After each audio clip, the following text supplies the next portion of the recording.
충전이 안 된다고 보내주신 충전기인데요. 네, 배터리 팩은 같이 보내주시지는 않으셨네요. 한번 살펴보시죠. 자, 한번 제가 내부를 현재 수리 중에 있다가 꼭 한 말씀 드리고 싶어서, 모델은 어떤 건든지 간에 그렇게 크게 관계는 없습니다만 꼭 배터리 팩을 여기 맞게끔 해서 꼭 보내주시기를 부탁을 드리겠습니다. 왜 그러냐면 여기 보시다시피 우리가 보통 플러스 하게 되면 적색, 마이너스 하게 되면 흑색, 그 다음에 황색과 청색이 있는데, 이런 부분들은 이제 만충 이렇게 쭉 되면, 만충 됐을 때 더 이상 과충전 되지 않도록 멈추는 것, 더 이상 충전 기능을 센서 기능이다 이렇게 얘기할 수 있죠. 근데 현재는 배터리 팩이 꽂을 수 있도록 준비가 안 되어 있기 때문에 거기까지가 안 됩니다. 이제 이쪽에서 다 됐는지 안 됐는지를 충전기에서 알아봐야 되는데, 공허한 상태에서는 전혀 알 수가 없죠. 제가 전기를 꽂아서 살펴보도록 하겠습니다. 1차단과 2차단을 보통 구분을 하게 됩니다. 1차단이라 그러면 이쪽 트랜스에서 입력단, 즉 케이블 꽂는 쪽에 있죠. 케이블 꽂는 쪽에, 이런 쪽에를 우리가 보통 입력 1차단 이렇게 하고, 배터리 팩을 꽂을 수 있는 쪽에를 출력 2차단 이렇게 이야기를 합니다. 1차단에서 발진을 하는지 안 하는지, 1차단에서 일을 하는지 안 하는지 이쪽 구분하는 거죠. 1차단에서 220이 들어가 가지고 배터리 팩에 맞는 전압을 낮춰서 직류를 바꿔서 보내는 이런 역할을 하는 것인데, 그럼 여기에서 가장 힘을 많이 쓰거든요. 빡 한다 하더라도 보통 1차단에서 더 스물스물 연기가 났다 하더라도 이쪽에 여기를 꽂아서 이쪽 스코프를 통해서 살펴보는 과정인데요. 한번 보도록 하겠습니다. 자, 꽂았고요. 전기는 현재 들어간 상태이기 때문에 G를 해야 되겠고요. 주변에 금속 쇳조각이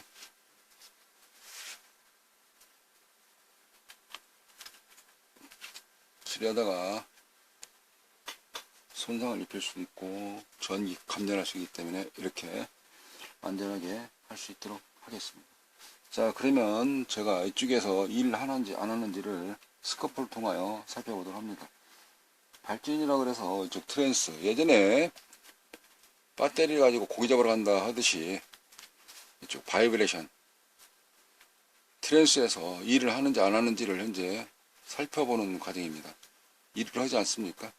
일을 하기 때문에 이 일을 한다는 거는 1차단에서 2차단으로 넘겨준다는 거예요. 그리고 넘겨줬을 때 제대로 받으면 돌아오거든요. 우리가 보통 여기에서는 피드백, 우리 편지지 있죠. 편지를 보냈는데 답장이 않을 때는 계속 보내기가 멋쩍지 않습니까? 바로 그런 겁니다.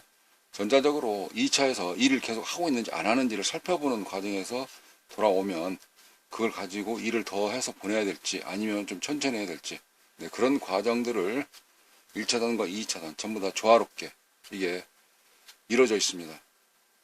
한쪽이 일을 안 하면 2차단이든 1차단 일 아니면 출력은 나오지 않게 돼 있어요. 배터리 팩을 꽂지 않으면 여 앞에는 불이 표시가 없습니다. 레벨 메타라고 하기도 하고, 또 전압 표시, 이쪽에 이제 충전 만충, 그 다음에 이쪽에 충전충, 또 불량일 때도 나타나는 경우도 있습니다만 불량일 때 나타나는 그런 기능들은 많이 없습니다. 그래서 둘 중에 하나 불은 들어와줘야 되는데 불이 전혀 들어오질 않습니다. 뺐다 꽂았다 한다라도. 여기에서는 일을 하고 있거든요. 여기에서 이제 알아볼 일은 2차단자인데, 2차단 전압이 전체 보내줘서 나오고 있기 때문에, 보내주고 나오고 있기 때문에 계속 그쪽 부분만 일을 해요. 나머지 여기서 이제 배터리 팩을 꽂으면 거기에 조금 더 나머지 회로를 일을 하도록 되어져 있는데, 배터리 팩이 없으니까 진도는 더 이상 나가기가 힘들 수가 있습니다. 각 배터리가 마다 약간씩 다 다르기 때문에, 그래서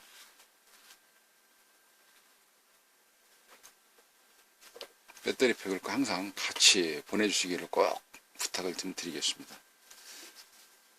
저 같은 경우는 지난번에도 제가 동영상 찍으면서 말씀을 드리긴 했었는데요. 배터리 팩을 2개를 보내주셨어요.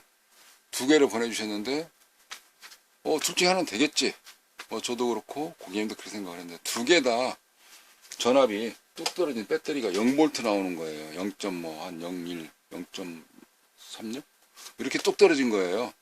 이게 배터리가 등하고 배하고 딱 달라붙은 거예요. 여기다 꽂으면 어떻게 되겠습니까? 이거 합선이거든요. 이거 합선. 이렇게 해서 이게 예를 들어 18V다 그러면 18V 저으면서 방전됐다 하면 16V라든가 이렇게 쭉 떨어져 있는데 딱 달라붙은 걸 가지고 합선된 걸 가지고 여기다 꽂으니까 고장나는 원인이 되기도 하거든요. 배터리 팩 때문에 고장나기도 하고 그렇습니다. 꼭 주의하시고 수리를 의뢰하실 때에는 배터리 팩도 같이 꼭 보내주시기를 부탁을 드리겠습니다. 오늘은 충전기 수리하면서 배터리 팩에 필요한 이유를 설명을 좀 드렸고요. 완충관에 그랬는데 이 제품도 보시면 고객님께서 나름대로 지금 현재 여기저기 납땜을 많이 하셨어요. 저쪽 중간 부분에 보니까 납땜을 많이 하는데 납찌꺼기들 우리가 보통 납땜을 하면 흘리는 거 있죠. 근데 옆에 여기 살짝 묻은 거예요. 이렇게 핀 간격들이 좀 이렇게 있는데 그 중에 요거하고 요거 살짝 냉납이라고 우리가 막 표현하는데 딱 다 있는 거예요. 뭐 원래 왜 그러지? 그런가? 뗐어요. 그러더니 괜찮거든요. 저항치를 지났습니까? 쇼트 값이 아닌지를. 근데 이게 쇼트 값이 나오는 거예요. 그렇구나. 여기저기 납땜할 수 있는 자리는 다 해보셨던 것 같아요. 해보셨는데 납땜만 가지고 수리가 되는 경우도 있긴 있어요. 그걸 냉납인데 웬만해서 냉납이 잘 없는 경우 많거든요. 그래서 납땜만 가지고는 수리가 또 진행이 잘 안 되기도 합니다. 그런 때는 이와 같은 스쿠퍼가 파형이 나오는지 아니면 일반 가정에서 있는 이러한 테스트기 가지고 측정을 해봐야 됩니다. 측정할 때 측정하고자 하는 위치 그걸 찾아서 그 높이만큼 전압이 나오는지 빠르기 또 모양 조금 더 보기 위해서는 이런 스코프가 필요한 것이죠. 어쨌든 이번 시간 배터리 팩 꼭 좀 부탁드린다는 것을 너무나 장황하게 설명을 드린 것 같습니다. 감사합니다. 아까 이쪽에 1차단이었죠. 이쪽에가 이제 2차단이라고 제가 설명을 드렸지 않습니까? 그럼 2차단에다가 이쪽 접지를 좀 옮겨놓고 2차단 측정을 해보도록 하겠습니다. 아까 1차단하고 2차단하고 좀 다른데, 자, 그럼 2차단을 찍어보면, 이 2차단에서도 이와 같이 일을 하거든요. 이게.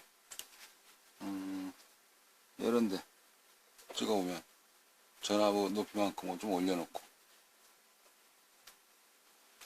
좀 노이즈가 있네요. 콘덴서 통해서, 또 리액터 통해서 나가고 있습니다만은.